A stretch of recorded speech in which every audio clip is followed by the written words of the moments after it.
It's such a pleasure being here with these bright kids, and I already feel that I'm back in school. And what better topic to discuss than diversity? And if I have to introduce myself, and that's how diversity is best explained, is I'm a Punjabi, born and brought up in Orissa, worked for 20 years in Chennai, and now I am setting up Hayal in Ladakh. I'm a major in physics with a master's in business management. I did my MPhil in Sri Aurobindo studies, studied Panini's Sanskrit grammar, and I'm planning to do my PhD in Foundations of Educational Philosophy. I speak Punjabi, Hindi, Oriya, Bengali, English, and can understand Tamil, Sanskrit, and Russian. I do Odissi dance, Russian ballet, salsa, bhangra, garba, and other folk dances, and a black belt in karate. I began my career in manufacturing, moved to management consulting, then shifted to Copenhagen in software development, set up businesses in manufacturing, publishing, and healthcare, and now in education. So that's me. And lest you wonder, what am I actually? It's something I keep wondering that, where do I belong? What is my identity? I remember once going to a Garba dance and everybody was talking in Gujarati and, everything was there. And I just wondered, where do I belong in this country or in this world? And that's what I want to share with you today. This world is about diversity.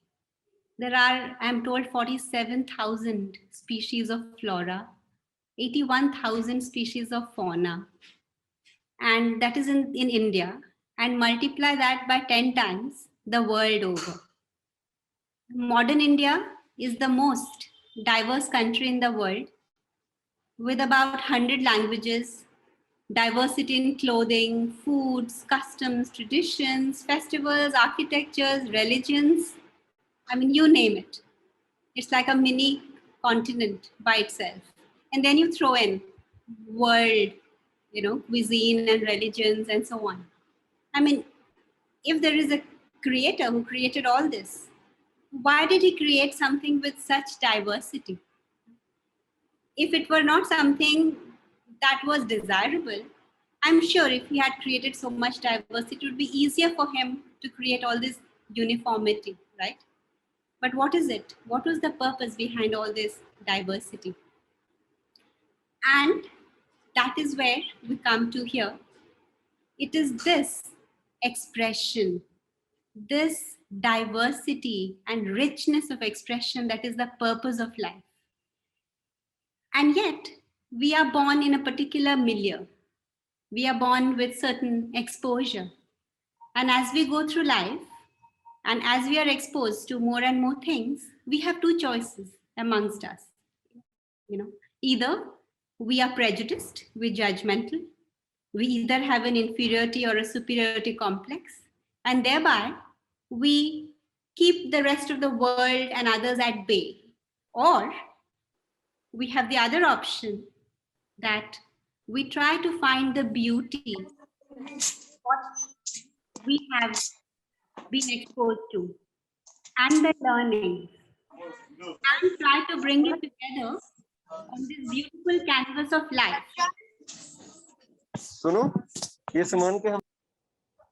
May I please request everybody to keep themselves on mute? Thank you. So you must have all visited a botanical garden, right? It has, or an arboretum. There are thousands of varieties of trees and plants. Does it only add beauty to the world? Or is it also because there is cross-pollination of more plants, species, and so on? Is truth only one point which has to be achieved in just one way, or is it a 360-degree thing which has to be approached on many ways? So if you look at all the countries in the world, each one stands for something unique, which it has to offer. For instance, Germany, we know of German precision. Japan stands for beauty in the physical. We come to the Roman and ancient civilizations. India, it has always been this torchbearer of spirituality in the world. So every country brings its highest. And being diverse does not mean just not having a point of view. It means that while being rooted in one's purpose, in one's culture, in one's genius, one has the maturity to look at the uniqueness of in everything around. And that is where the whole truth comes alive. For instance, we have seen for long that the rationalism of the West has developed West in a certain way. The mysticism of the East helped to develop in a certain way. But we see that today in the world, there is a divorce between spirit and matter. The West, which is materially very advanced, is looking for that truth, that spiritual truth to make their lives complete and fulfilling. And India, which has always been the torchbearer of the spiritual truth, is struggling, for its material, advancement and fulfillment. So diversity is understanding the truth that I bring and valuing and respecting the truth that other brings, because the canvas is actually complete only when all the colors find place in it. Otherwise, it is a monoculture or it's a monochromatic painting. So this is when I say that diversity. There are 2 points that we have to look into it. The first is diversity is finding out the uniqueness that I stand for. What is my ikigai? What is my purpose? What is my swadharma? It is not just at an individual level, it is also at a collective level.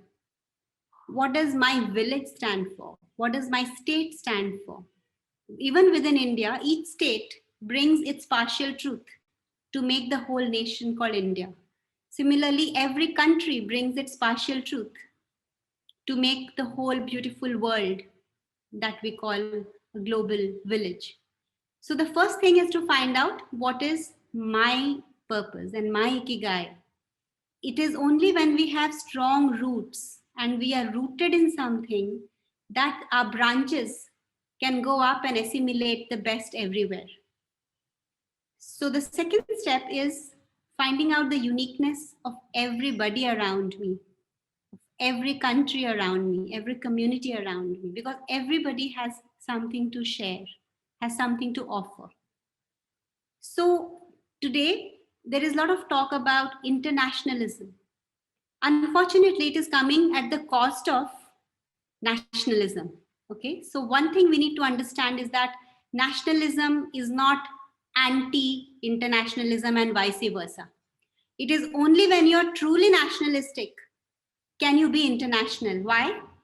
Because internationalism is not having the same subway or the burger that the whole world has. That is not internationalism. Internationalism is an international buffet where every country brings its best dish to the table.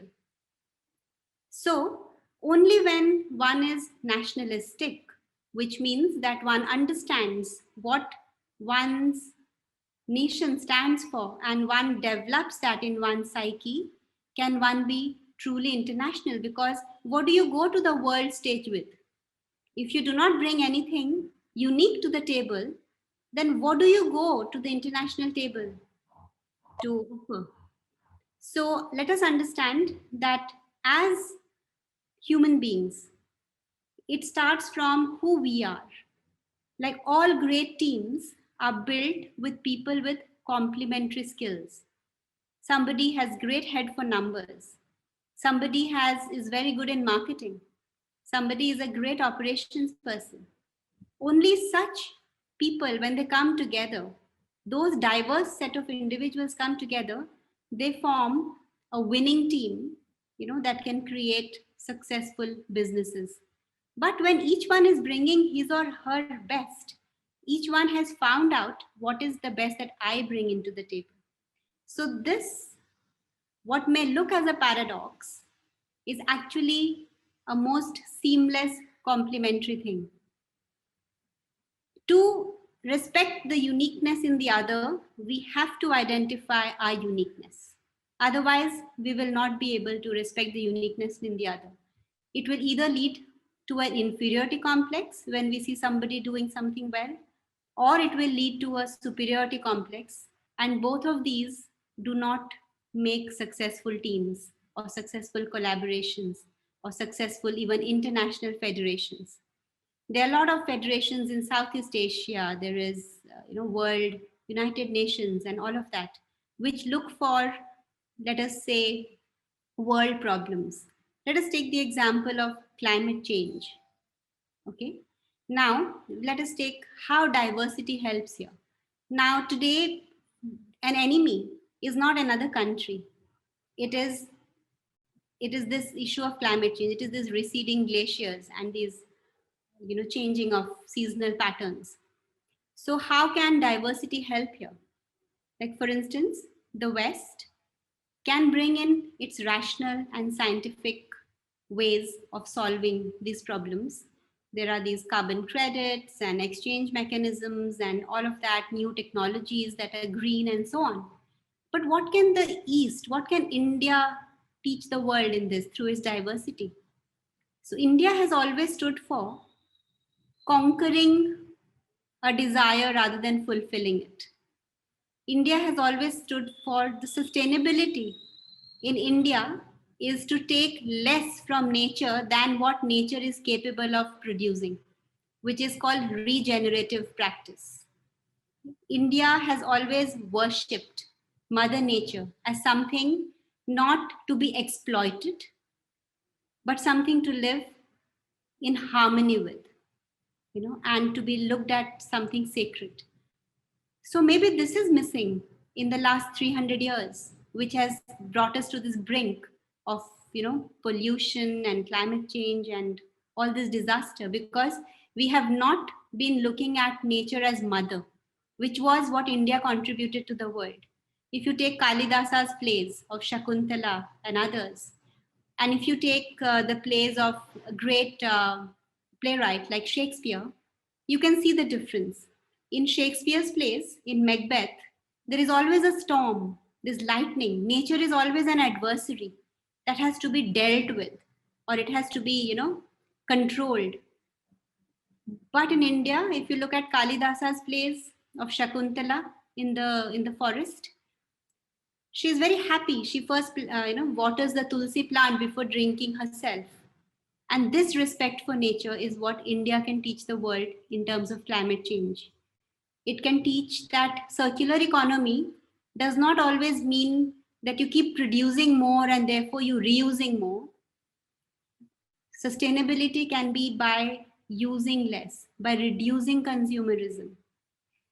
All our philosophies, be it the Hindu philosophy or the Buddhist philosophy, whatever has taken birth in this land, it always talks about the importance of overcoming a desire rather than fulfilling it.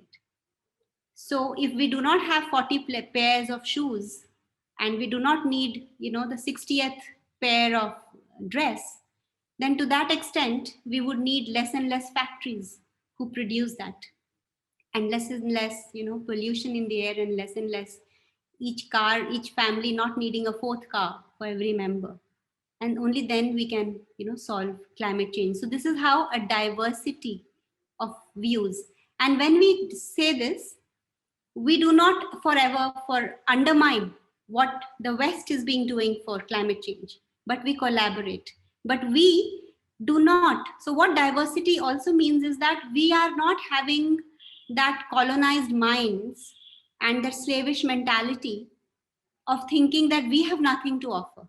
Today, India is in a stage where we are looking westward for all solutions to come. We have, for some reason, thousands of years of this colonization has killed that self-confidence in us. So diversity is also finding out our uniqueness, what India stood for, because it must have done something right that for 10,000 years it has been an unbroken civilization, the only civilization that exists unbroken for the last 10,000 years. Most of the ancient civilizations have do not exist in today's world. So so far what I have spoken, to summarize, is that the only way forward of living a harmonious and peaceful life is to respect others. But in order to respect others and to see their uniqueness, we have to first learn to respect ourselves. And how does one respect oneself? Self-respect comes from understanding who we are. What is our culture? What did it stand for? Kind of reclaiming our indigenous wisdom, because there was a way that we had found of being, living in harmony with nature, living in harmony with all the, not just human beings but also plants, animals, nature. There was a way of living harmoniously. And once we have found out our uniqueness, we try to find out the uniqueness of everybody we interact with. We find what India stood for, we find, and we try to respect every country, what it stands for. And that is the only way we bring richness to a discussion, we bring different points of view, we bring different perspectives. And it is only at the cross section of different perspectives and different points of view that new solutions are found. It is only at the cross section of this diversity that innovation happens. And that's where I would like to end by congratulating this forum, which is a fantastic way to expose the students here towards this diversity. And the reason I gave you the diverse aspects of my life was that it's because I've been doing so many different things that I find it very easy to slip into any culture or any country that I visit. There is nothing which comes and hits you. Even if somebody is very different from you, you have trained yourself to find the uniqueness in that person and how it blends or complements your way of being. Otherwise, for instance, if you were to go to Mongolia tomorrow, only if you are trained to have momos and thukpa for the next 1 year can you even survive there. Otherwise, you pack your bags and come back after your theplas are over, which is what most Indians do. When they travel to China, they carry their own theplas and khakras, and when they're over, they plan their journey back. So that limits us. But when we expose ourselves to different cultures, this was a very physical example, but I think it drives home the point that in the same way, in the mental spheres, in emotional beings, there are different customs, different traditions all over the world. So the first step starts from acknowledging the differences, respecting the differences, respecting the uniquenesses. And this is in every sphere. It is not, it is in terms of gender. I just was talking to you about difference between men and women. It has to be acknowledged and respected. But from capability point of view, it is the same. So the only way of understanding unity in diversity is through quantum physics. Do you know that what appears to be this wall, solid wall, is actually whirling, sets of electrons, right? So what is appearing is not the truth. The truth is not this solid wall. The truth is this whirling, neutrons and atoms and 99.9% empty space. So we can take cue from quantum physics to say and to think that every time we are exposed to something new, that it is only a surface play, because deep within we are all connected. Essentially, we are all connected, and we are part of that one. You could call it universal intelligence or divinity or God or soul, whatever name we give it. But the reality, like quantum physics, like swirling atoms and electrons, the reality is that we are inwardly connected. And it is only when we find that connection, interrelatedness with everything around us, that true unity can be found within diversity. It is like having one botanical garden, but having thousands of flowers in it. But each flower represents a delicacy, a delicateness. It represents a certain beauty. So the beauty is the common factor, right? In every flower, it's different color, it has different smell, it has different everything, but beauty is the same. So, as Plato said, the true, the good, and the beautiful is there in every heart, whether it is an African American or a European or an Indian or whoever. There is within us a seeking for the true, the good, or the beautiful, what in India we call Satyam Shivam Sundaram. And it is there that we unite actually, despite all our differences. You pick up any random person on any random street, any random city in the world, his heart is full of this idealism for the true, the good, and the beautiful.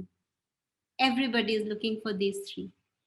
And it is there that we can unite while celebrating our differences, because that's the only way we add color to this world and richness to our surroundings. Thank you. Thank you so much, ma'am, for your words. They were really inspiring. I would like to ask anybody in this meeting if they have any questions they would like to ask ma'am, if they're curious about anything, they can go ahead.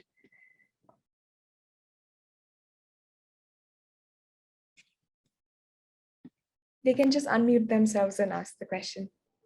Ma'am, according to you, considering the state the world is in today, with Syria happening for 9 years, Afghanistan in the past month, how can people of the world be brought together, be more united?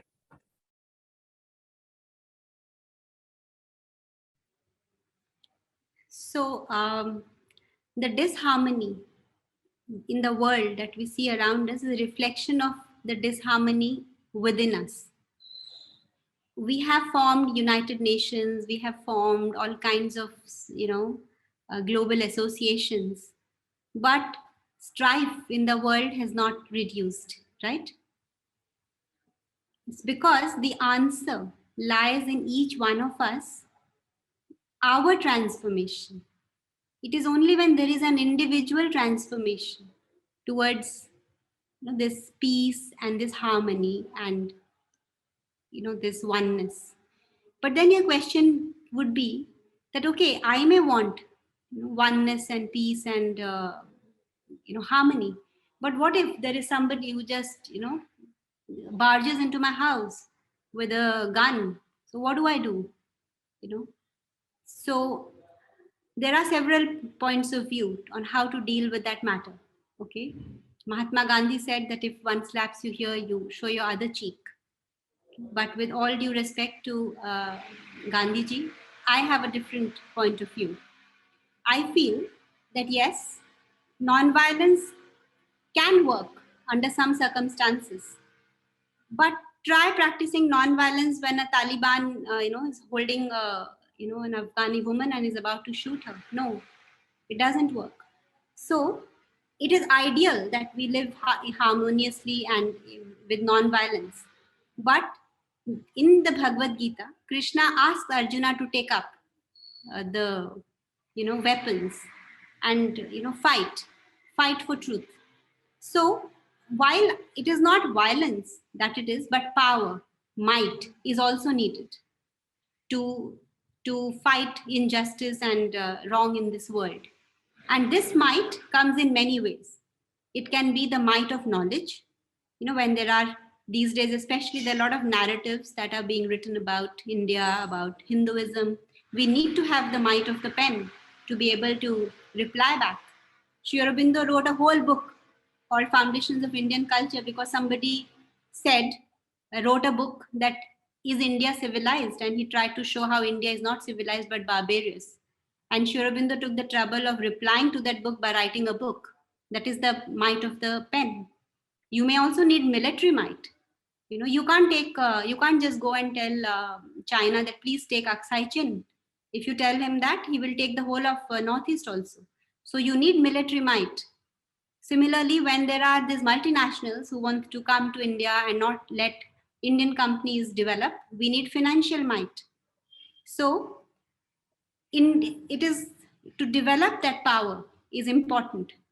As I was telling before, I would like every girl in India to become a black belt, because that is how this Eve teasing and all will be over. If the guy who's teasing you knows that he'll get a punch on his nose and it will bleed, he won't do it. So when in ideal circumstances, yes, harmony is the way, non-violence is the way. But when the law of jungle prevails, what can you do? You have to put up a fight, and it is not wrong, because to fight for truth is what even Sri Krishna tells Arjuna to do. So we have to develop our minds, our bodies, our emotions. What? We have to develop it so that we can meet the adversary if need be. Right? Yes.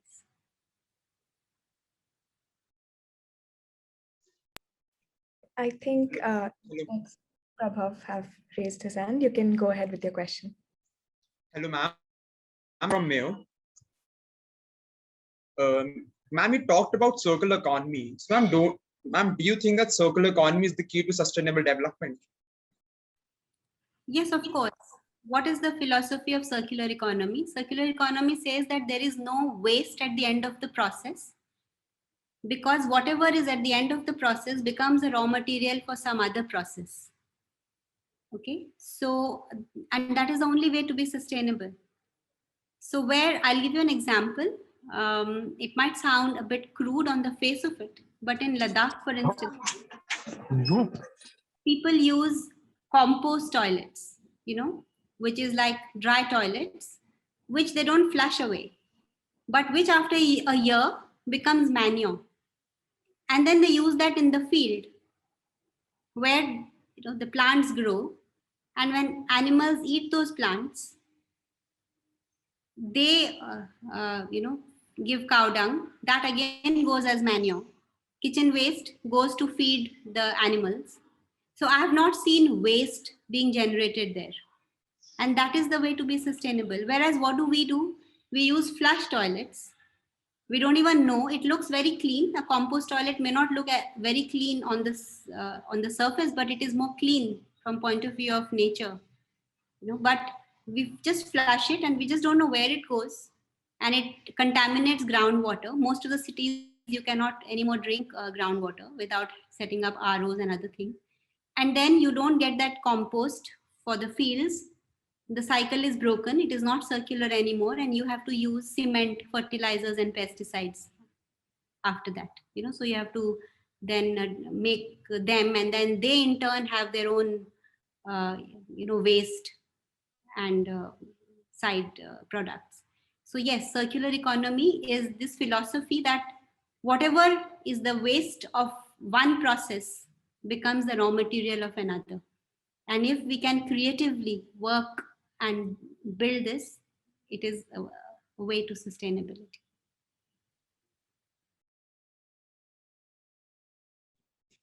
Thank you, ma'am. Next, I guess Aditi can go with her question. Yeah, thank you. Hello, ma'am. I really liked your speech. I'm from Singapore International School. I really liked the part where you talked about India's philosophy and what we can offer to the world. And I was wondering if you have any tips for how each and every one of us can get more in touch with our roots and our ancient way of thinking, so that we can really learn from, the wisdom that's in, for example, the Vedic scriptures, etc. Yeah. So I always joke that when India became free, there should have been a ministry should have been set up called Ministry of Decolonization, where we should have decolonized our minds on every aspect of our social, educational, technological frameworks. Because what today we have is a very pale and a poor copy of what the Britishers were doing here.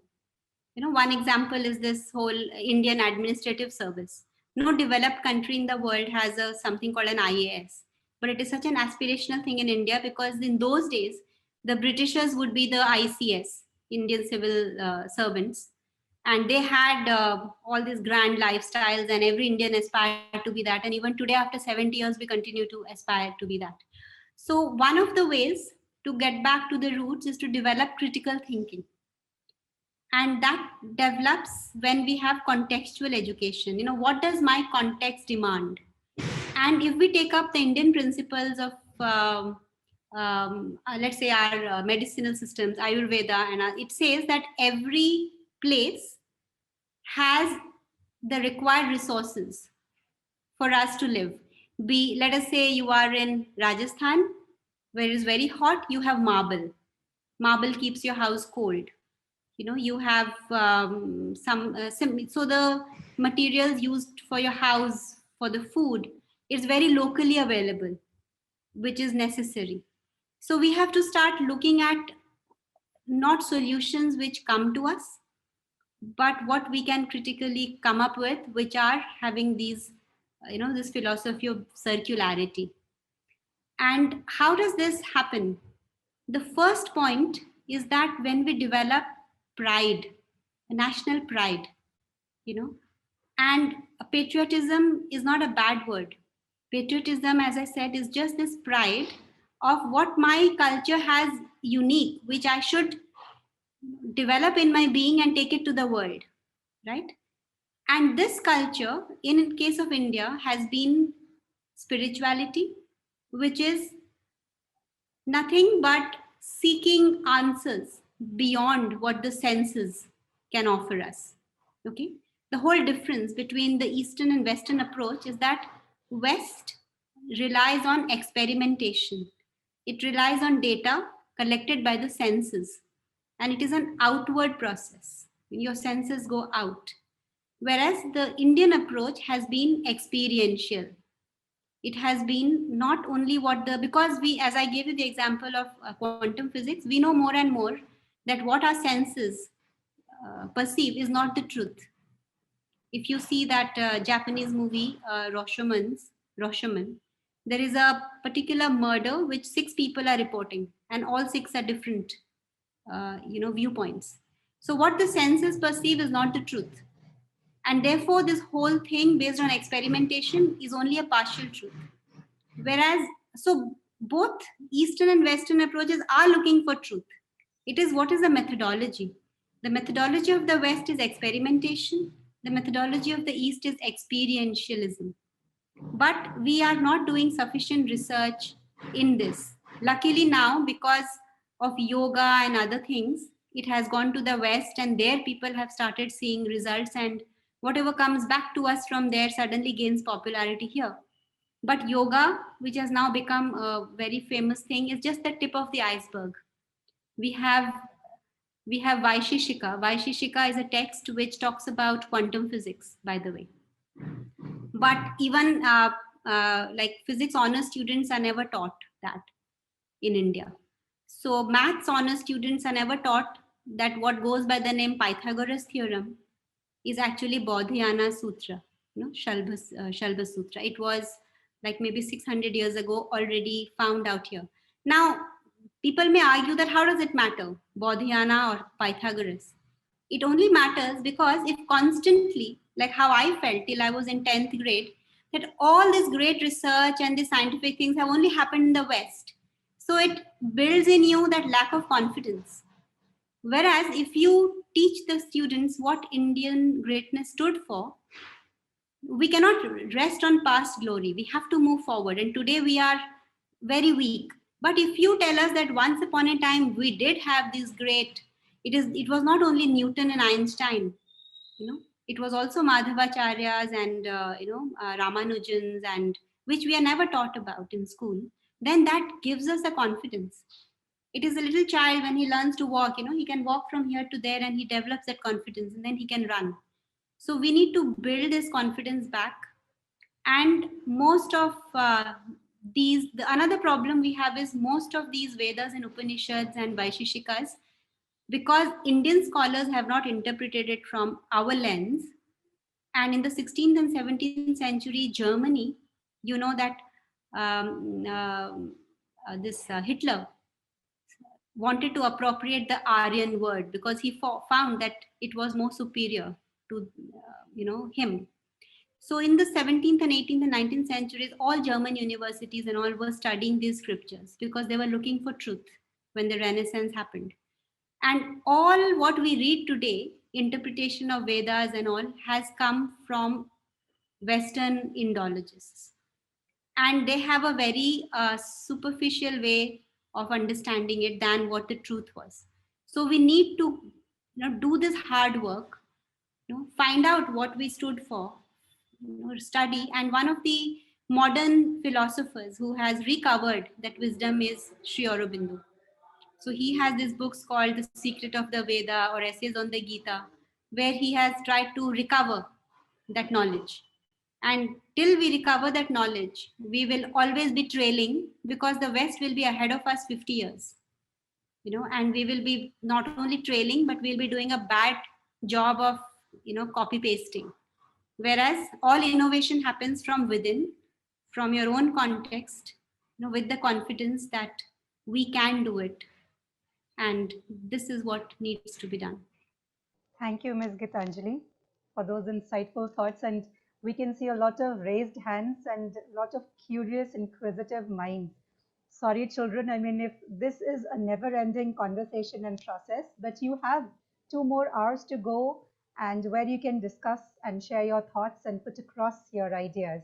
It's given me enormous satisfaction to get an opportunity to listen to Gitanjali, because a lot of people like her who are so accomplished sometimes lack the capacity to connect with our children. And the manner in which she has communicated today, very deep thoughts in simple language, in a way that we can all understand and relate to.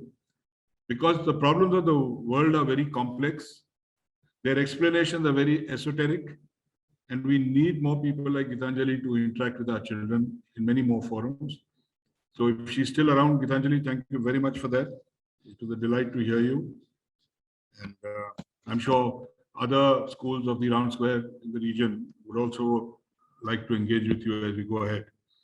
A couple of things which she said, which really you must understand. One thing she said is we are all connected. And there is this famous theory called 6 degrees of separation. And I recommend to all young children, just Google it. Everything can be found nowadays.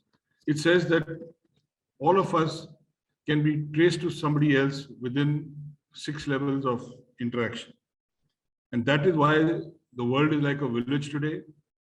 In economic terms, people say the world is flat, somebody says something. But the fact is today, being a global citizen is, for all children of Round Square schools, a fact that we must live with and a fact that we must cherish. It was such a pleasure to listen to Ma'am Gitanjali this afternoon and followed by you. The thoughts echoed and resonated so well with our theme and topic, and all of that is happening around the world today. Thank you so much for having me over. I thoroughly enjoyed myself. And like General Kulkarni very rightly said, you've connected so well with these young minds in very simple terms and terminology, and the way you put across, there's so many children yet wanting to speak to you. So we definitely shall make an endeavor of hosting you once again. And if you could share your thoughts once again with these young minds. I'll be happy to. And the secret is that for everybody to know that I don't feel a day older than 16 myself. So I think we are all the same age. We don't doubt that. I mean, General Kulkarni also said that, he feels young and alive. Only the gray hair appearances are deceptive. He's certainly a very, very young man at heart. Yes.